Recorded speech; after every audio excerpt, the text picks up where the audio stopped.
Hi everyone, it's Tamara here from Dr. Digi Stamps with a card making tutorial using the cute new image Scuba Scott. I'll be doing some Copic Coloring first and then moving on to the card making video after. So let's get started with some coloring.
going to be making a slimline card today, so I've actually pre-cut a piece of white cardstock and I'm just going to run my rectangle die through the die cutting machine.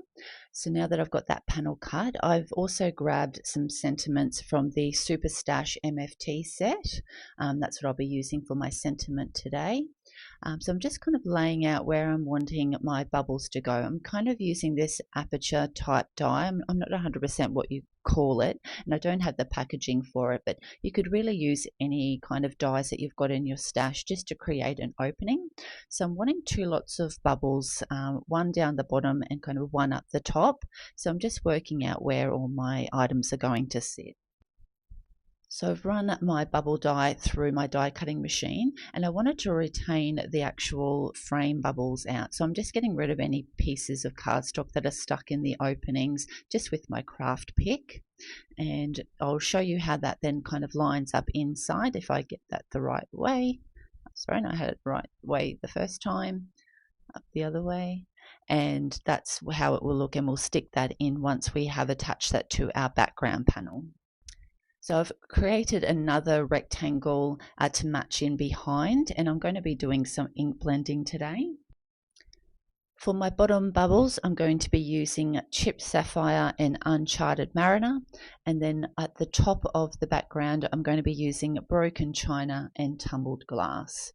So I'm just using my dome sponges to get a nice smooth blend, just working in circular motions to get that nice smooth blend that we all want. Just grab a piece of scrapped piece of paper just to make sure you don't get any finger marks on your ink blended panel. So I'd set that panel aside to dry, so that's all dry now. So I'm just going to show you how the bubbles line up inside, and that just gives it a nice pop of color with that ink blending underneath. So I've decided that I thought he was going to cover up the bubbles too much, so I want him to be the main focus as well.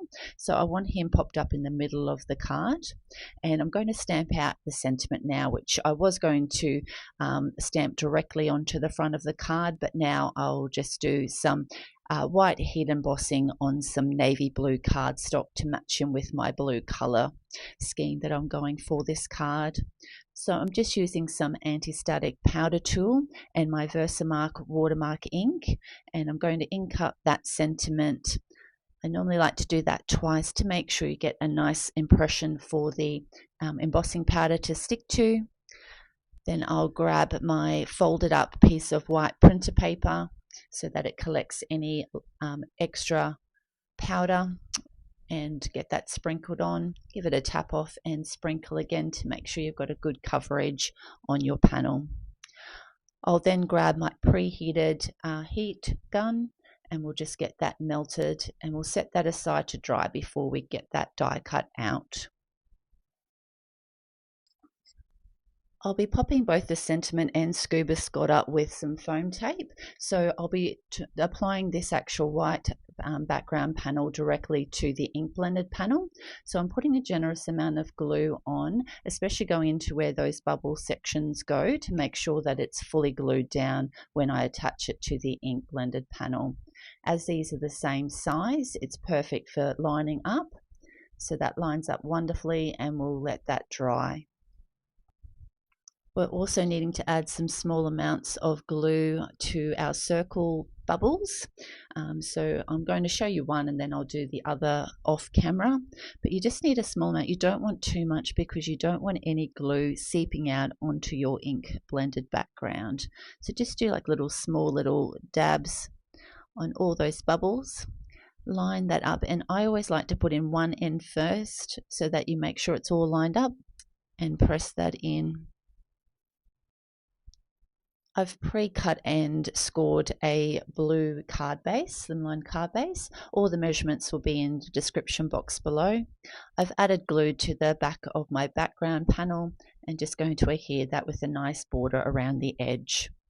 I've added some foam tape already to Scuba Scott, but I just wanted to show you with his little spear, I want to make sure that's supported as well. So I've just grabbed out some very thin strips of foam tape that I have.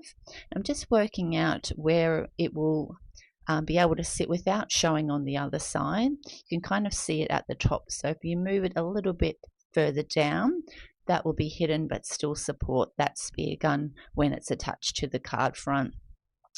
So we'll take off all the release paper and get Scuba Scott attached to the front. So I'll just add a little bit more near his hand to give that support. And let's pull off all the release paper, and I've also done that to the sentiment as well. So I'm just pulling everything off. Just place it around strategically in spots to make sure he's fully supported. And I'll grab my tweezers to help line him up on the front of the card.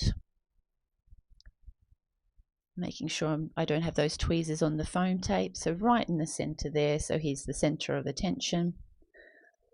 Once he's lined up, give him a good press down, and then we'll add the sentiment up to the top left hand corner. So I've just die cut that out with a rounded stitched rectangle die that I had in my stash, and give that a press. So this is the finished card for today. Scuba Scott is so fun to colour up, and you could most probably do him in a multitude of colours. And with the actual die cutting out of your background panel, you can pretty much use anything that you have in your stash. I hope you've enjoyed today's card making tutorial. If you have, please hit the like button and leave a comment. And if you'd like to see any future videos, please make sure you hit the subscribe button. Thanks so much for watching. Have a great day. Bye.